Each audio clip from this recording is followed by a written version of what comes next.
It also got me thinking, as Christians, why don't we do more stuff like this? They're just nice and kind and sharing and generous to each other just for the sake of it. Dead of winter, and there's a woman in denim underwear just walking around, boobs out, butt out. It's like 25 degrees outside. Islam bukan hanya soal ibadah ritual, tapi juga soal hubungan sosial. Rasulullah Shallallahu Alaihi Wasallam bersabda, Jibril terus-menerus menasehatiku tentang tetangga, hingga saya mengira tetangga akan mewarisi. Dalam Islam, berbuat baik kepada tetangga adalah kewajiban, bukan pilihan. Entah dia muslim atau non-muslim, kaya atau miskin, dekat atau jauh. Kebaikan itu universal, dan Islam mengajarkannya dengan tegas.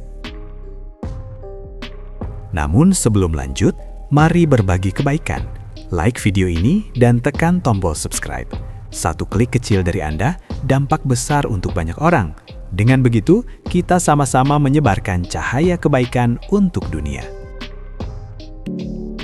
Guys, you won't believe it. I had a Muslim neighbor that I tried to reach out to as much as I could. I would cut his grass and just try to be a nice neighbor. He just moved, and before he left, he said he wanted to come by, and he dropped off this card that said, "Thank you for being a good neighbor," and he gave me the Quran. And even though I'm a Christian, I just thought this was such a nice thing to do. It was so nice of him. It also got me thinking, as Christians, why don't we do more stuff like this? Why don't we reach out to our neighbors, bring them a Bible, pray for them, encourage them, and just show love? If we really believe that heaven exists, don't you want your neighbors to go with you? Seorang pria Kristen menceritakan pengalamannya memiliki tetangga Muslim. Setiap hari, tetangganya itu selalu menolong, dari hal kecil sampai besar. Suatu hari, sang tetangga pindah rumah. Sebagai perpisahan, dia memberikan sebuah hadiah yang tak terduga, sebuah Al-Quran dengan catatan pribadi yang menyentuh hati. Pria Kristen itu terharu. Dia mengakui tetangga Muslimnya itu lebih menghargai persahabatan mereka dibanding tetangga-tetangganya yang seiman. Kebaikan tak mengenal batas agama. I've had a very long day, and you know what I said to myself at the end of today? I said, you know what, Scott? You deserve a little treat. So you know what I did? I went to my local Lebanese restaurant and I asked for some baba ganoush. Now, if you don't know what baba ganoush is, it's sort of like hummus, but that does not do it justice. It's so much more than that. Let me show you. This is my baba ganoush. Oh my god, it smells so good. I wish you could smell it through the phone. The pomegranate seeds, the little herbs, the oil is...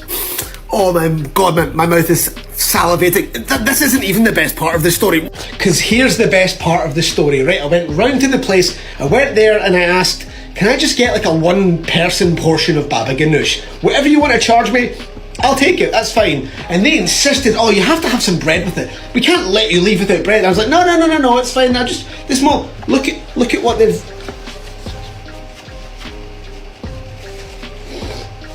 Oh, it smells so good.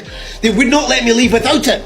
This is why I love living where I live. I live in a heavily Arab Muslim area, and God, people around here, they just look out for each other, and they're just nice and kind and sharing and generous to each other just for the sake of it. And now I've got baba ganoush. Seorang pria Kristen traveling ke Lebanon dan singgah di sebuah rumah makan milik seorang Muslim. Dia sengaja ingin menguji seberapa baik sih pemiliknya. Tanpa diduga, pemilik restoran itu menyajikan paket makanan lengkap, gratis, dengan penuh keramahan. Pria Kristen itu terkejut. Yang dia kira cuma ujian ternyata jadi pelajaran hidup. Kebaikan Muslim tak perlu ditanya, langsung terasa.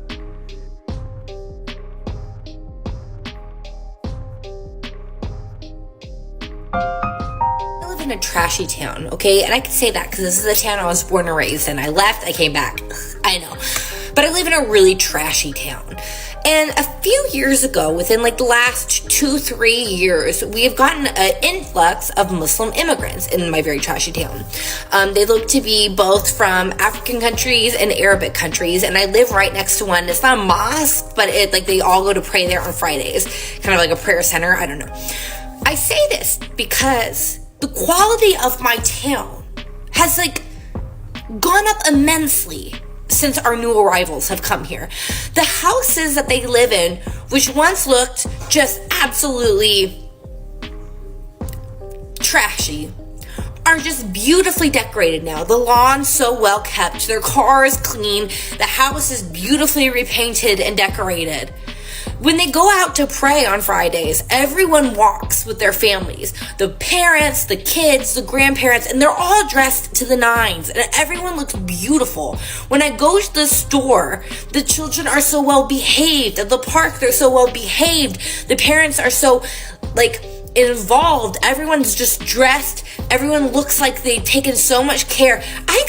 In this town, you usually see at least 5 times a day if you're driving around a grown man on a stolen child's bike. Dead of winter, and there's a woman in denim underwear just walking around, boobs out, butt out, and it's 25 degrees outside. Our town is when I went to college, and people would be like, "Where are you from?" And I'd say where I'm from, and they go, "Oh, it's that town. It's that town, right?" And so I'm coming here to say that the influx of immigrants and the influx of Muslim immigrants have just made the quality of my town so much better, so much classier. So every day when I wake up and I'm looking and I go out my day and I'm just wow, I feel so inspired. I used to be this is hell. I live in hell. But now, thanks to this influx of new people with better values, my town is actually a place where I'm not completely embarrassed to live in. Seorang wanita Kristen tinggal di kota kumuh, lalu datang gelombang imigran Muslim. Semua orang khawatir, tapi yang terjadi sebaliknya. Secara mengejutkan, kota itu berubah drastis, jadi bersih, rapi, dan teratur. Para imigran Muslim itu membawa kebiasaan mencintai kebersihan dan kerapian. Wanita itu takjub, perilaku bukan prediksi, yang membuktikan siapa sebenarnya mereka. Di akhir cerita ini ada satu kisah klasik yang tak boleh dilewatkan. Dulu, ada seorang ulama besar, Imam Ahmad bin Hambal. Setiap pagi, sebelum berangkat mengajar ribuan muridnya, dia selalu menyempatkan diri membawakan roti hangat untuk tetangganya, seorang tua Yahudi yang hidup sendirian. Murid-muridnya heran, "Ya Imam, dia bukan Muslim, kenapa repot-repot?" Imam Ahmad tersenyum, "Dia adalah tetanggaku. Islam memerintahku berbuat baik kepadanya, dan aku tak mau dia merasa sendirian di dunia ini."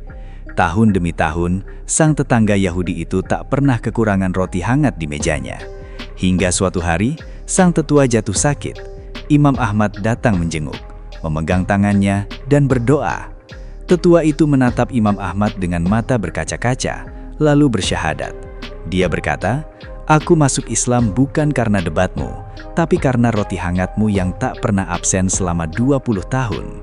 Kebaikan itu sederhana, tapi tak pernah sia-sia. Satu roti hangat, satu tetangga yang dihargai, satu hati yang terbuka. Itulah Islam sebenarnya. Wallahu alam."